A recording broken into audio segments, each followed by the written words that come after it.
King of Gods. By Fast Food Restaurant, Kabanata 1363. Wanton Plundering. Natutunan ni Zhao Fang ang kanyang spatial concealment technique mula sa ancient god Luoling ng Spacetime Sacred Land. Kaya niyang itago ang sarili sa kalawakan habang mabilis na gumagalaw ng hindi napapansin. Para naman kay Xin Wuang, naabot niya ang napakataas na antas ng kapangyarihan na kaya niyang pagsamahin ang kanyang aura sa nakapalibot na espasyo. Siya rin ang may pinakamalaking pag-unawa sa kaban ng bayan, kaya't halatang kailangan niyang maging isa sa mga infiltrator. Matapos dumaan sa pangunahing bulwagan, bahagyang huminto si Xin Wuang. Malaki ang pinagbago ng layout ng lugar na ito. Ang mga lugar kung saan ang mga mapagkukunan o kayamanan ay dapat na nakaimbak ay walang laman. Sabi ni Xin Wuang kay Zhao Fang. Pagkatapos ng lahat, ang pack ng Silver Tiger na Yao Gods ay nagukupa sa treasury ng Giant God Race ng napakatagal. Imposibleng hayaan nilang manatili ang mga kayamanan ng napakatagal. Marahil ay inalis at ipinamahagi nila ang mga kayamanan sa kanilang sarili. Dapat ay tinatakan ng Giant God Race ang mga mapagkukunan at kayamanan na iyon. Nakita ng kaliwang mata ni Zhao Fang ang mga senyales ng array at nahulaan. Ngunit dahil napakaraming oras na ang lumipas, ang mga ceiling array na iyon ay unti-unting nawalan ng kapangyarihan. Nagbigay daan ito sa mga Yao God na iyon na sirain sila at kunin ang mga kayamanan sa loob. Gayunpaman, maaaring mayroon pa ring ilang mga lugar kung saan ang mga ceiling array ay hindi pa nasira. Pagsusuri ni Zhao Fang. Tama ka. Bahagyang natigilan si Xin Wuang. Ito pa rin ang panlabas na gilid ng treasury. Ang mas mahalagang mga mapagkukunan ay nakaimbak sa mas malayo sa loob. Ang mga dalubhasa ng Giant God Race God Lord ang naglagay ng mga defensive array ng lugar na ito. Kung hindi dahil sa napakalaking tagal ng panahon na lumipas, hindi na kailanman makukuha ng mga Yao Gods ang alinman sa mga kayamanan at mapagkukunan ng lugar na ito. May dalawang bantay doon. Ginamit ni Zhao Fang ang kanyang see-through na kakayahan upang suriin ang sitwasyon at ibigay ito kay Xin Wuang. Para sa pagkakaroon ng dalawang gwardya sa kabila ng digmaang nagaganap ay nagpapahiwatig na sila ay tiyak na nagbabantay ng isang uri ng lihim. Ang lugar na iyon ay isa sa mga lugar kung saan nakaimbak ang mahahalagang kayamanan. Naningkit ang mga mata ni Xin Wuang. Nagsimulang lumapit ang dalawa sa nababantayang secret hall. Ano sa tingin mo ang takbo ng labanan sa labas? Tanong ng isang tigre na may medyo darker silver na balat. Kailangan pa bang pag-usapan yan? Tiyak na tayo ang may kalamangan. Mula nang sakupin natin ang treasury na ito at sinimulang sirain ang mga defensive array at makuha ang mga kayamanan sa loob, ang ating lakas ay mabilis na lumalago. Tumawa naman ang ibang guard. Tama ka. Nagtataka ako kung sino ang nagtayo ng kabang ito.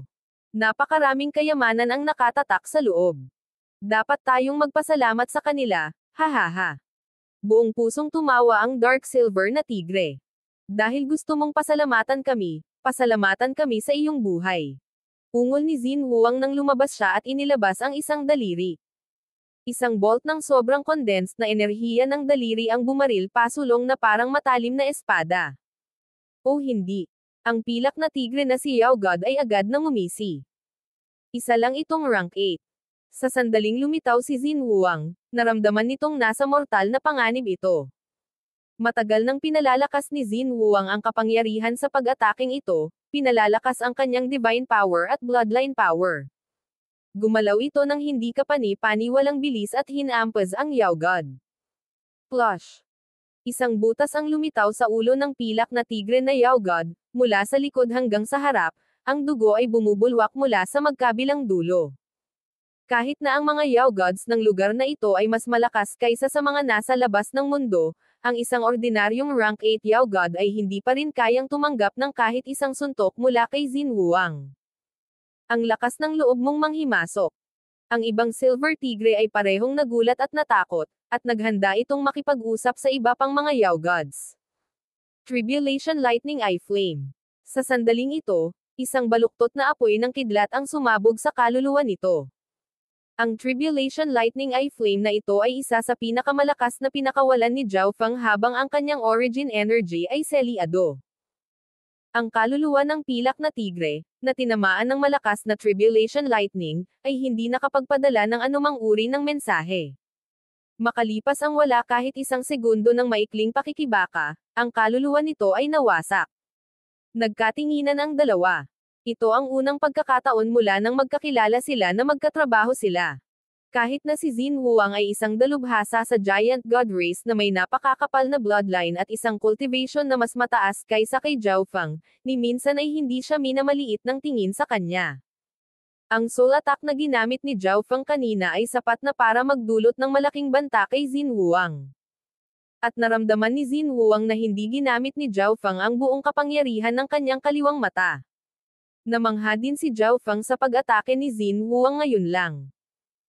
Batay sa kanyang nakita, kung ang Giant God race ay gumamit ng sobra sa kanilang bloodline energy, kailangan nilang ihayag ang kanilang mga katawan.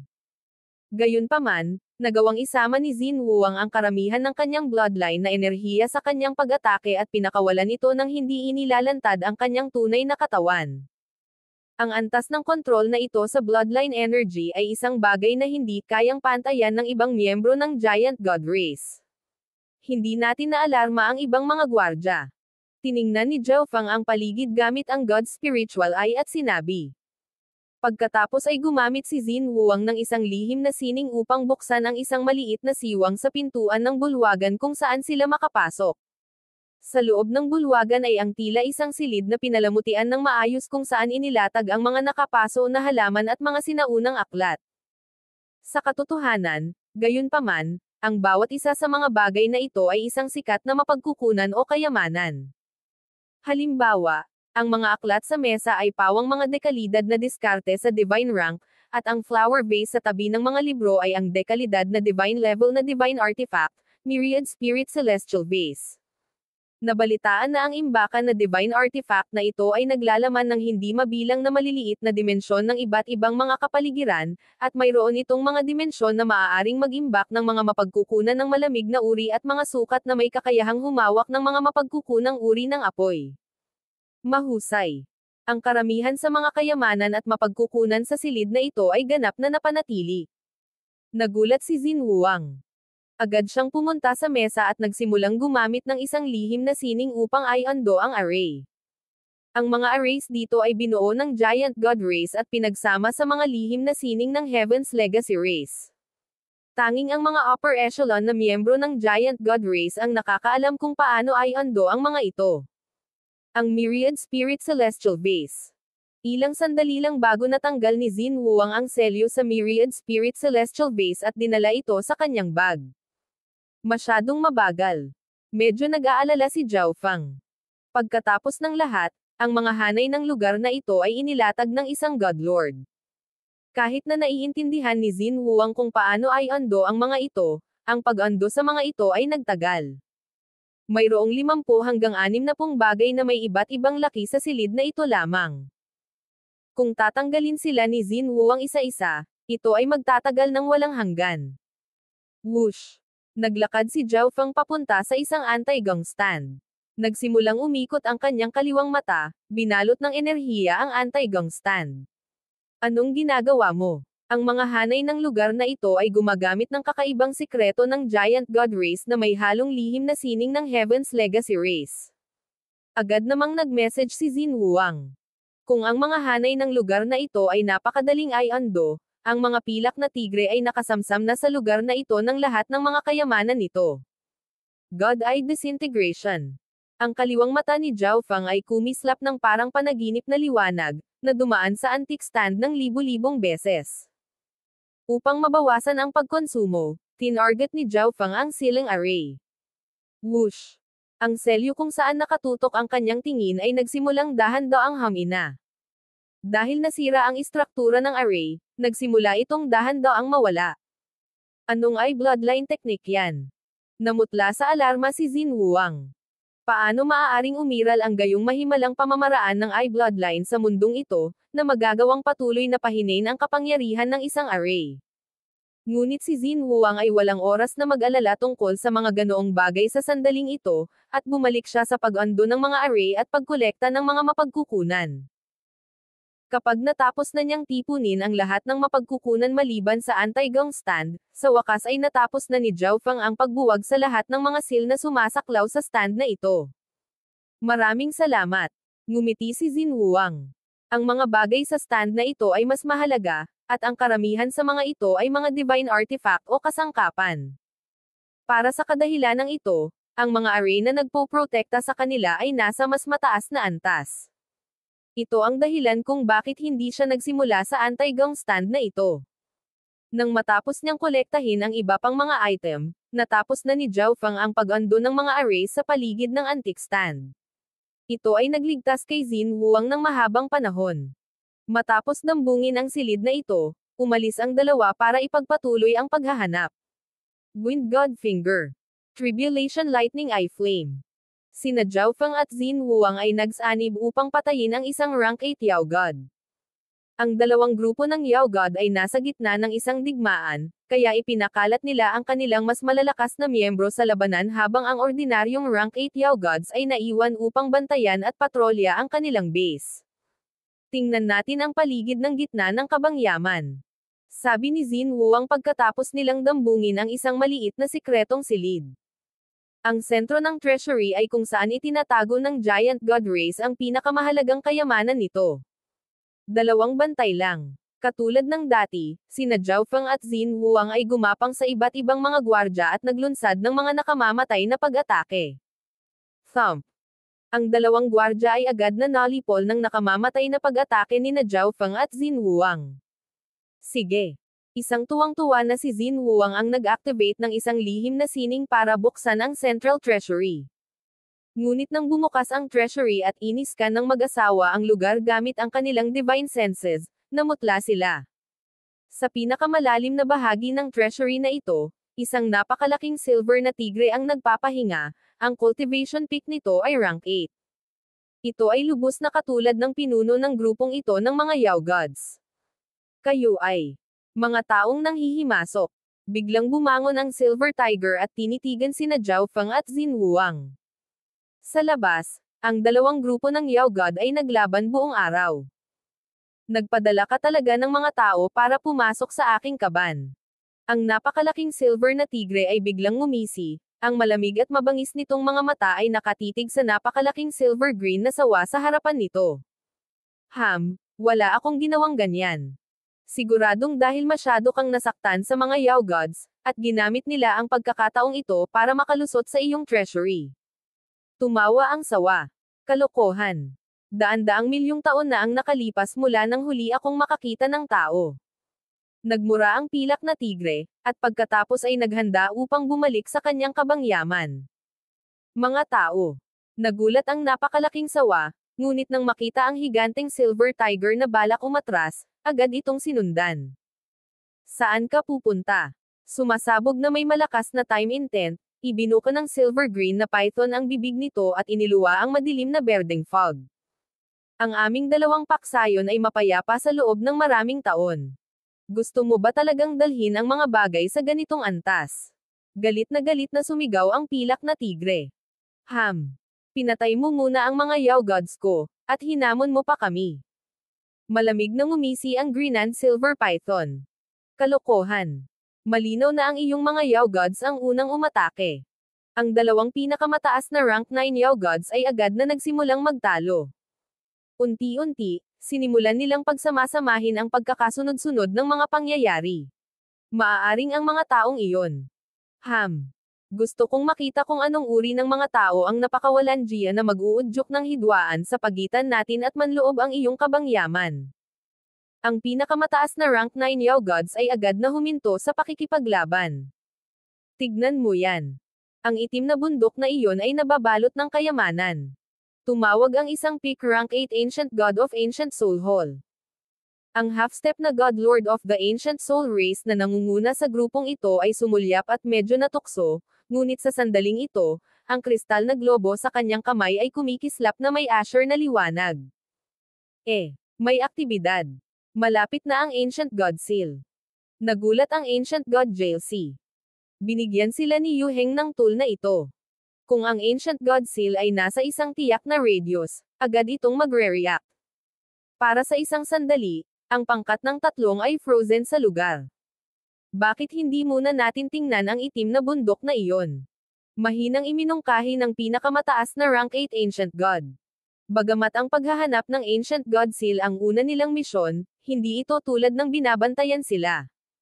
Ang Ancient Soul Hole at ang alagad ni God Lord Stellar Aspect ay hindi alam kung ano ang kanilang ginagawa. Hindi. Unang hanapin ang Ancient God Seal. Itinuturing ng God Lords of Ancient Soul Hall at God Lord Stellar Aspect ang Ancient God Seal na, kung maibabalik natin ito, tayo ang magiging pinakamalaking contributor sa operasyong ito at gagantimpalaan tayo ng saganang gantimpala. Sa wakas ay nagpa siya ang Ancient God JLC pagkatapos ng ilang pag-iisip. King of Gods, Kabanata 1364. Naka-frame. Sa Central Treasury, hindi agad umatras sina Zhao Feng at Xin Huang nang makita ang peak rank 8 Silver Tigre. Ito ay dahil nakikita ni Zhao Feng sa maliit na pas ang magnanakaw na nag-aaway pa rin ang dalawang grupo ng Yao God. Kaya, handa na sina Zhao Feng at Xin Huang na maningil sa kabang yaman, patayin ang pilak na tigre, at kunin ang kanilang makakaya bago umalis. Ngunit nang sasalakayin na nilang dalawa ang pinakamataas na rank 8 tigre, napansin nila na ang pilak na tigre ay naglabas ng soul intent na mas malaki kaysa sa ipinahihiwatig ng cultivation nito. Hindi maganda. Ang pilak na tigre na ito ay ang clone ng pinuno ng Yao God na iyon. Sa wakas ay nakita ni Zhao Feng kung ano ang nangyayari sa kanyang God Spiritual Eye. Kasabay nito, sinabi ng maliit na pas ang magnanakaw kay Zhao Feng kung ano ang nangyayari sa larangan ng digmaan. Tara na. Darating na ang dalawang grupo ng Yao God. Biglang ngumisi si Zhao Feng. Sa pagbagsak ng dalawa, agad na hinabol ng peak rank 8 Silver Tigre para pigilan sila. Natural, ito ang kalooban ng pinuno ng Silver Tigre. Sina Xin Huang at Zhao Feng na nagtutulungan ay maaaring patayin ang pilak na tigre na ito nang may kaunting kahirapan, ngunit dahil ang dalawang malalaking grupo ng Yao God ay paparating sa kanila, hindi sila maaaring manatili kahit isang dagdag na segundo. Matapos umalis sa treasury ng Giant God Race, nakita nilang dalawa ang isang malawak na kawan ng tigre at python na Yao Gods na papalapit sa kanila. Ang kanilang mga pinuno ay malinaw na isang napakalaking tigre na nababalutan ng kakaibang dark silver pattern at isang napakalaking silver green na python.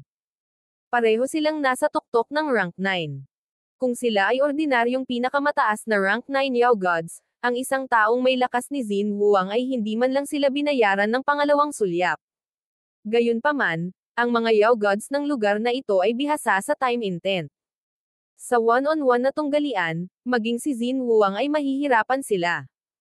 Bukod dito, mayroon din silang napakaraming bilang ng mga subordinate ng Yao God, lahat sila ay kakilakilabot sa kanilang sariling karapatan.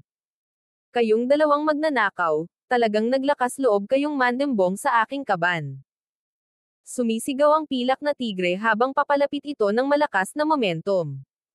Kayo bang dalawa ang nagudyok ng hindi pagkakaunawaan sa pagitan ng ating mga grupo? Tanong ng sawa sa malamig at masasamang boses.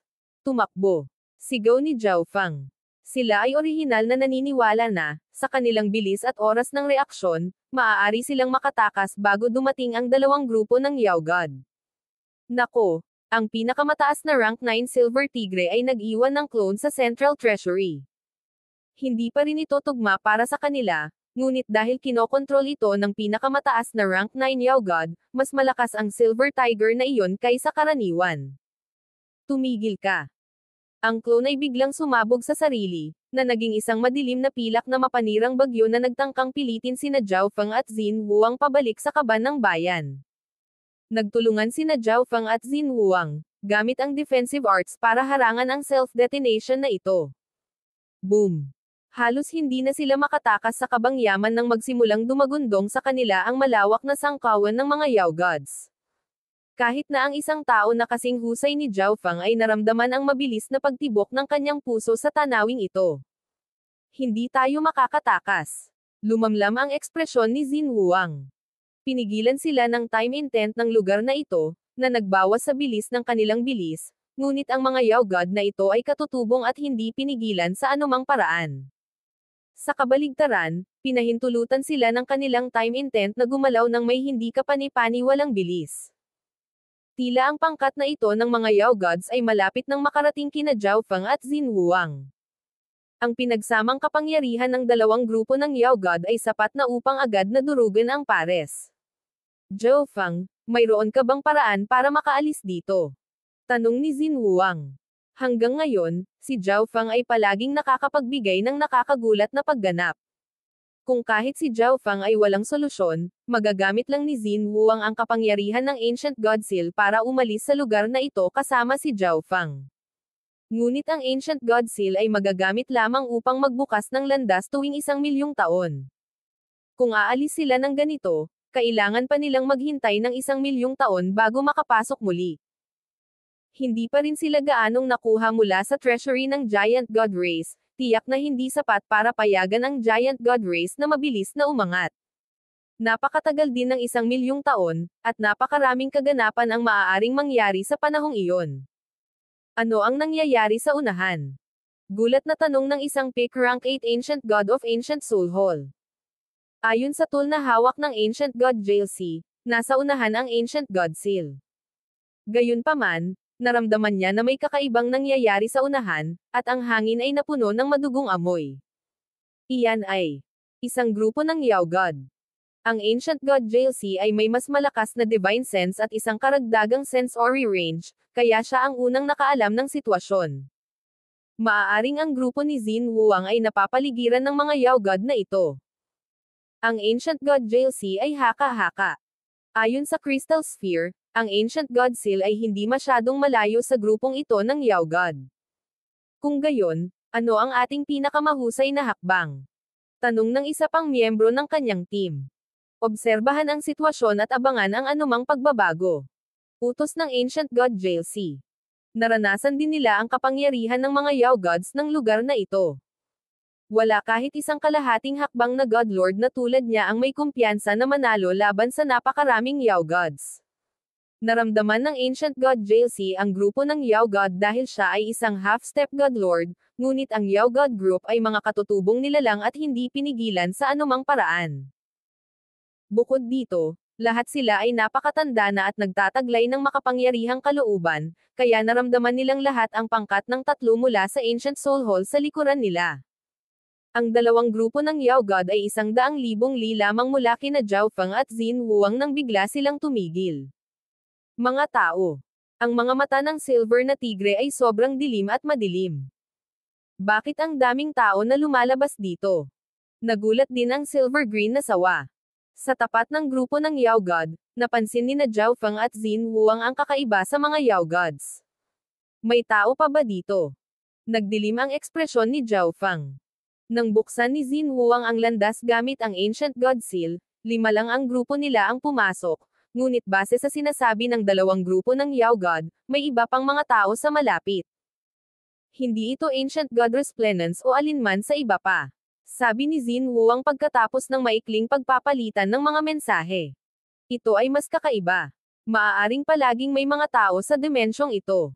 Gayunpaman, anuman ang katotohanan, ang pagtakas ay pinakamahalaga. Biglang lumiwanag ang mga mata ni Zhao Feng, at isang kaaya-ayang sorpresa ang lumitaw sa kanyang mukha. Dumating na si Kapitan at ang iba pa. Ang mga mahahalagang bagay sa kabangyaman ay malapit ng kunin. Natigilan si Xin Huang sa una, ngunit pagkatapos ay nagsimula siyang tumawa ng walang imak. Kung sino man ang mga kalapit na tao na iyon, nagawa ni Zhao Feng na i-frame sila sa ilang salita lamang. Ano? Kapitan. Biglang ngumisi ang Silver Tigre. Hindi inaasahan na may mga kasama ang mga taong ito.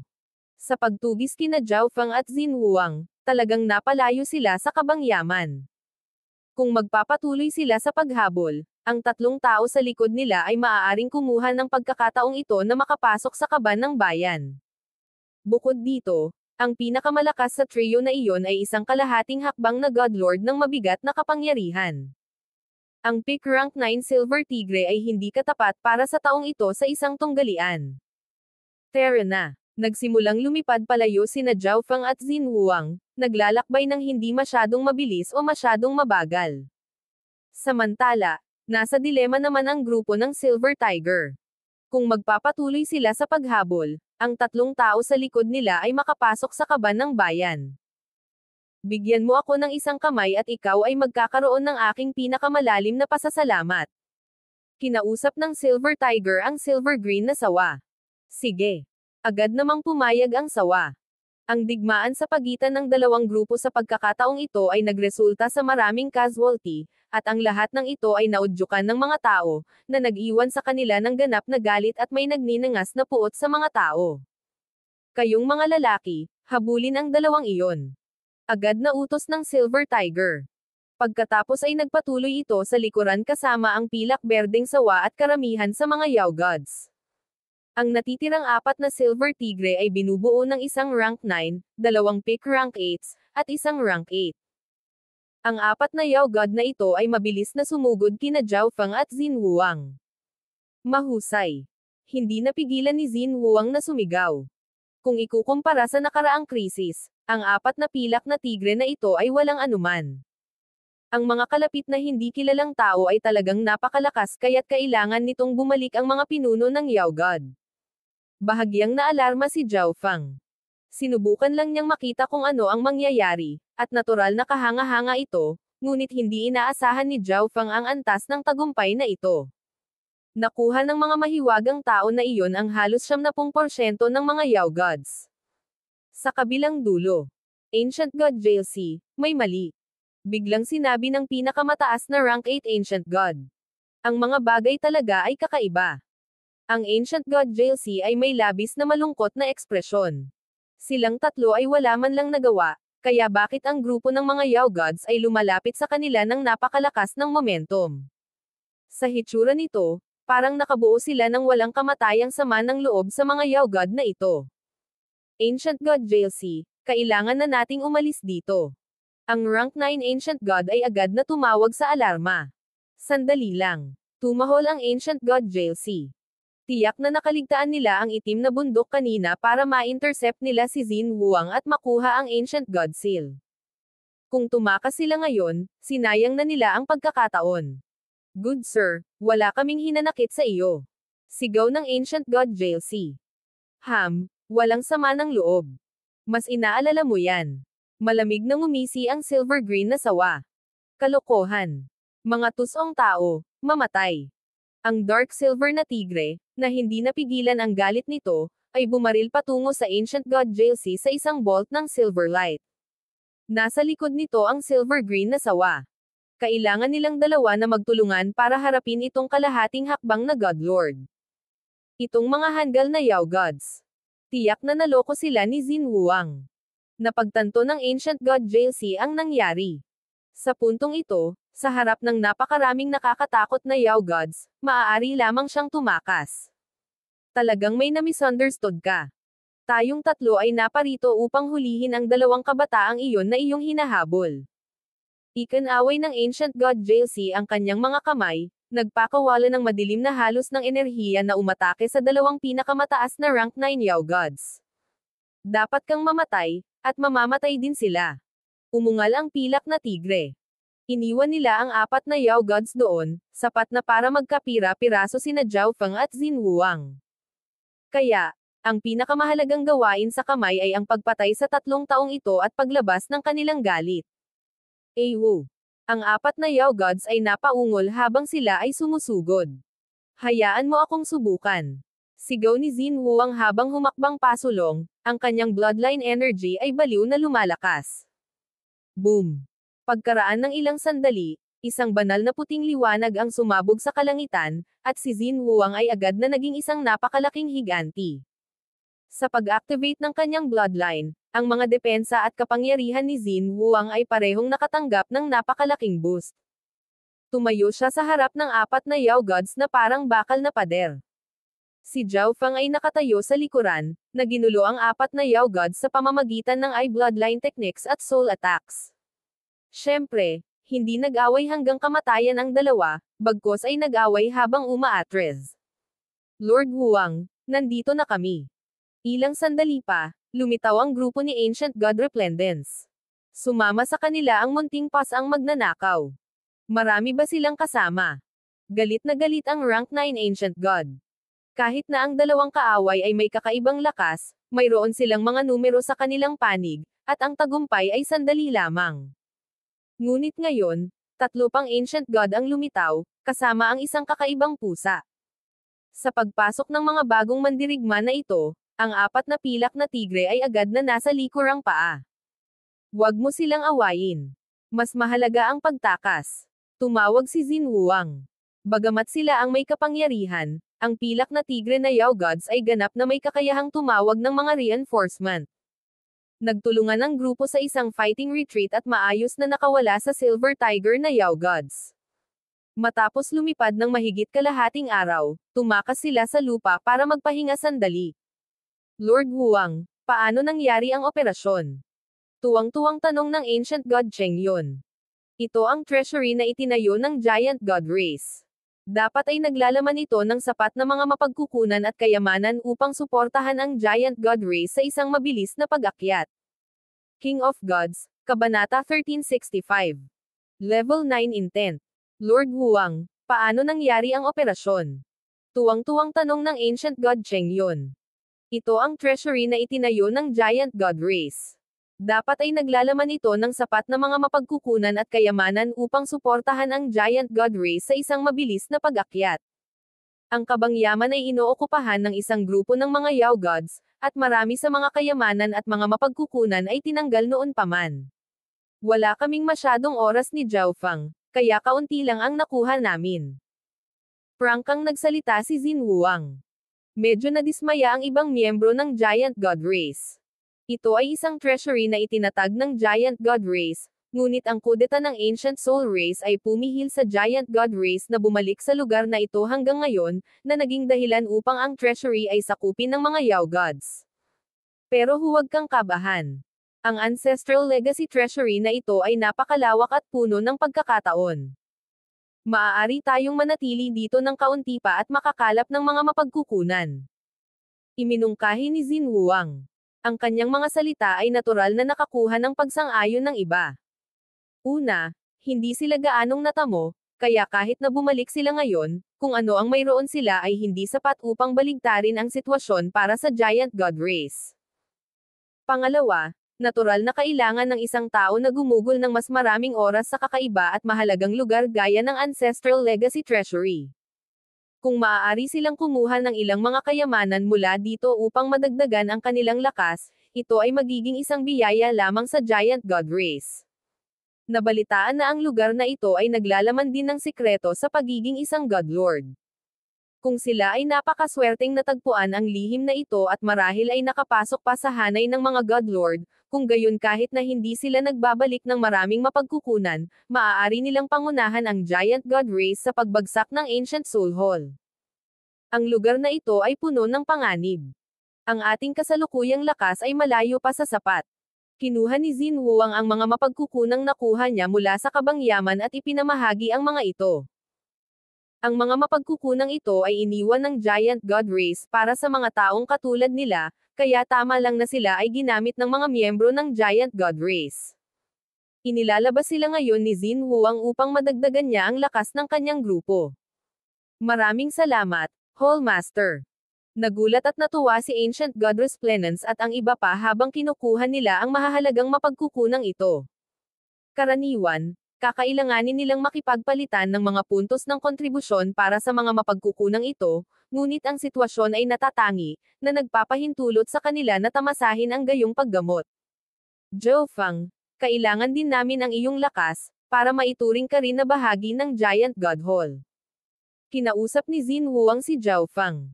Ang mga mapagkukunang ito ay para sa Giant God Race, ngunit hindi pa sapat. Kung ibibigay niya ang ilan sa mga ito kay Zhao Fang, hindi niya maiiwasang pukawin ang sama ng loob ng ibang miyembro ng Giant God Race, kaya ginawa niya ang dahilan na ito. Ang mga bagay na ito ay pag-aari ng iyong Giant God Race, kaya panatilihin ito. Sa halip, umaasa ako na, kung makatagpo ako ng anumang iba pang kayamanan o pagkakataon sa lugar na ito, magkakaroon ako ng karapatang ipamahagi ito kung saan sa tingin ko ay angkop. Tinanggihan ni Zhao Fang ang regalo ni Xin Wuang at ibinigay ang sarili niyang kahilingan. Kung tutuusin, nagkaroon lang siya ng pagkakataong pumunta rito dahil kay Xin Wuang at sa Giant God Race. Kung siya ay makakakuha ng anumang kayamanan, Ang Giant God Race ay hindi maiiwasang itutok ang kanilang mga mata sa kanila, na humahantong sa hidwaan sa pagitan ng dalawang panig. Kaya, tinanggihan ni Zhao Feng ang mga mapagkukunan ng Giant God Race at sinabi ang kanyang sariling kahilingan. Sige. Wala akong tutol. Ang bawat tao'y aasa sa kanilang sariling kakayahan. Agad na sinabi ng Ancient God Cheng yun. Kung tumanggi siya, magagamit ni Zhao Feng ang mga mapagkukunan ng Giant God Race, isang bagay na hindi kayang panuurin ng Ancient God Cheng yun. Bukod pa rito, mas maraming tao ang Giant God Race. Magkukulang kaya sila kumpara kay Zhao Feng lamang pagdating sa paghahanap ng kayamanan. Sige. Gawin natin yan. Si Xin Huang ay wala ring masyadong pakialam. Malaki ang naging papel ni Zhao Feng sa pagkuha ng lahat sa kanila sa Ancestral Legacy Treasury ng buhay. Bilang karagdagan, si Zhao Feng at ang kanyang maliit na magnanakaw na pusa ay talagang kailangan sa paparating na paghahanap, kaya ang kanyang kahilingan ay hindi masyadong sobra. Bukod pa rito, ang dimensyong ito ay isang bagay na natagpuan ng mga ninuno ng Giant God Race nang hindi sinasadya, hindi isang bagay na nilikha ng Giant God Race gamit ang kanilang sariling mga kamay. Ang lugar na ito ay isang lupain ng maraming kapalaran, ngunit din ng maraming mga panganib. Kung may lakas si Zhao Feng, makukuha niya ang gusto niya. Sa kabilang dulo, ang koponan mula sa Ancient Soul Hall ay hinahabol ng isang grupo ng mga Yao Gods. Hindi natin sila hahayaang makatakas. Umungal ang higanteng pilak na tigre. Nalaman na lamang nito na ang grupo ni Zhao Feng ay maayos na nakatakas. Kung hahayaan nilang makatakas din ang mga taong ito, hinding-hindi nito mailalabas ang galit nito. Parang puwersa lang ang gumagawa sa iyo. Talagang iniisip mo na ang Ancient Soul Race ay ganoon kadaling ay bully. Ang Ancient God JLC ay nagalit. Hindi niya gustong makipag-away ng husto sa mga Yao God na ito, ngunit masugid nilang hinahabol siya. Para sa isang makapangyarihang half-step na God Lord na tulad niya na habulin ng dalawang peak rank 9 Ancient God ay iniwan siyang lubos na nagngangalit. Buzz. Ang Ancient God JLC ay agad na nag-activate ng kanyang bloodline energy, at ang kanyang katawan ay ganap na nagbago sa isang itim na translucent na katawan ng kaluluwa. Boom! Whoosh! Whoosh! Ang mga pag-atake ng Silver Tiger at Silver Green na Python ay dumaan ng diretso sa Ancient God JLC, na nagdulot ng kaunting pinsala. Ang Ancient Soul Race. Ngumisi ang Silver Green na sawa. Naalala nito na ang lahi na ito ay napakalakas at bihasa sa pag-atake ng kaluluwa. Imprisoning Hellsea. Lumawak ang katawan ng Ancient God JLC sa madilim na alon na hamampos sa kalangitan. Marami sa mga Yao God na may mas mahihinang kaluluwa ang nanginginig habang ang hindi pa nagagawang pressure ay bumibigat sa kanilang mga kaluluwa. Ang pinakamataas na kasanayan ng Ancient God JLC. Sa pamamagitan ng paggamit ng espesyal na katawan ng kaluluwa ng Ancient Soul Race at pag-activate ng isang lihim na bloodline na sining, maaari siyang mag-transform sa isang dagat na nakakulong sa kaluluwa na magtutulak sa lahat ng kaluluwa sa Underworld. Ang dalawa pang miyembro ng team ay hindi napigil ang mapabuntong hininga sa pagtataka. Mamatay. Sigaw ng Ancient God JLC. Ang itim na alon ay agad na tumaas ng 12-dosenang talampakan sa hangin, umuungol pababa at nilamon ang mga Yao Gods. Ang dalawang peak rank 9 Yao Gods ay agad na gumamit ng soul attack. Sa kasamaang palad, ang mga depensa ng kaluluwa ng Ancient God JLC ay masyadong mabigat, itinutulak ang mga pag-atake ng kaluluwa at patuloy na hindi napigilan. Ang dalawang pinakamataas na rank 9 Yao Gods ay mabilis na nahuli ng itim na alon, gayon din ang marami pang Yao Gods sa lugar. Sa simula, sinubukan pa rin ng mga Yao God na ito na makipaglaban. Gayunpaman, ang kanilang mga kaluluwa ay nagsimulang mabilis na hamina, at ang mga kaluluwa ng maraming rank 8 Yao Gods ay direktang nilamon ng Ancient God JLC. Hindi maganda. Masyadong malakas ang soul technique ng taong ito. Ang Silver Green na Python ay gumagamit ng time intent upang labanan ang madilim na alon. Sagipin mo ako. Sa kabilang banda, ang pilak na tigre ay mas masahol pa kaysa sa sawa pagdating sa bilis at kagalingan, kaya ito ay natali na ng kaluluwa ng Ancient God JLC. Ang sinumang tumatawag sa kanilang sarili na kalahating hakbang na God Lord ay dapat magkaroon ng kahit isang intent na umabot sa level 9. Ang aking water intent ay may hindi kapani-paniwalang kapangyarihang nagbubuklod. Walang sino man sa inyo ang makakatakas.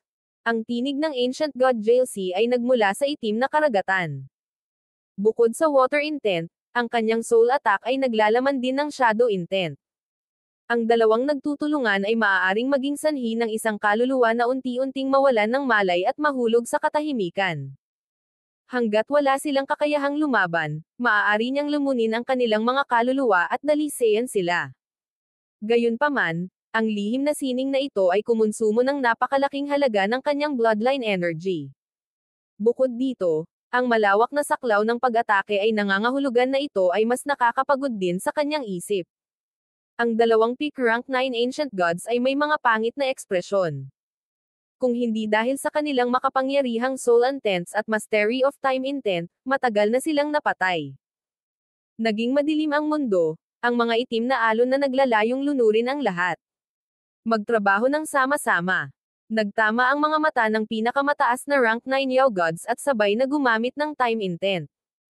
Ang mundo ay biglang naging napakabagal, at pagkatapos ay tumigil. Ginamit ng dalawang peak rank 9 Yao gods ang sandaling ito para makawala sa pagkakagapos ng Ancient God Jalsi.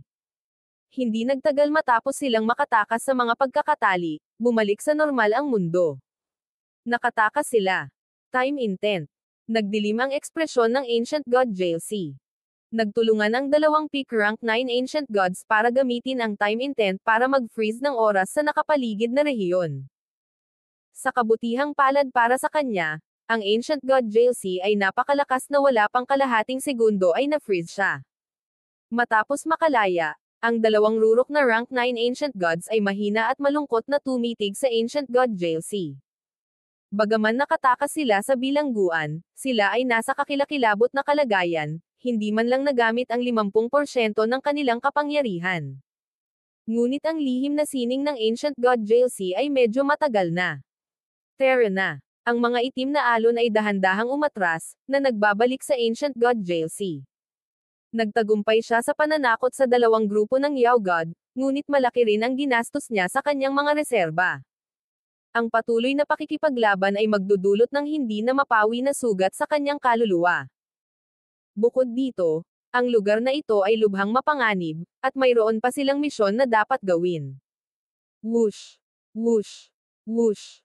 Umalis ang team ni Ancient God Jalsi habang ang mga nakaligtas na Yao Gods ay nanonood lamang. Xin Huang, Zhou Feng, tiyak na gagawin ko ito para magmakaawa ka na patayin kita. Ang Ancient God Jalsi ay nakadikit ang kanyang mga ngipin, ang kanyang ekspresyon ay mabagsik. Tiyak na sina Zhou Feng at Xin Huang ang may pananagutan sa insidenteng ito. Ang partido ni Zhou Feng ay nanatiling nagpapahinga sa ilalim ng lupa. Ginagamit ng mga miyembro ng Giant God Race ang mga bagay na nakuha mula sa treasury upang linangin at dagdagan ang kanilang lakas. Inalis ni Zhou Feng ang isang madilim na lightning crystal mula sa 9 lightning soul refining mirror at kinain ito. Ang 9 lightning soul refining mirror ay maaaring pinuhin ang mga kaluluwang hinihigop sa salamin ng walang anumang aksyon sa bahagi ni Zhou Feng.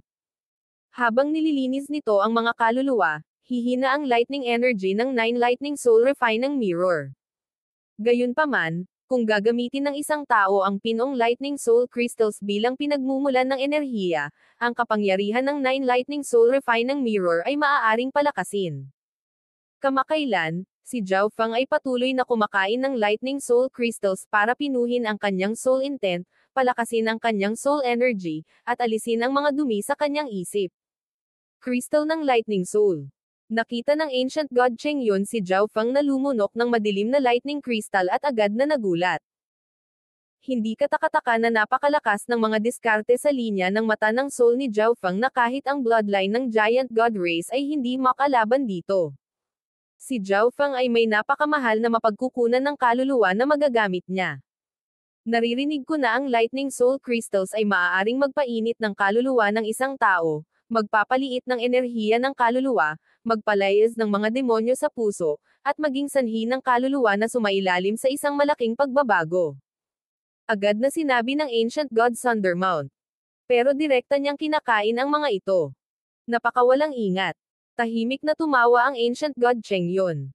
Ang nakapagpapagaling na epekto ng lightning soul crystals ay lubhang malupit.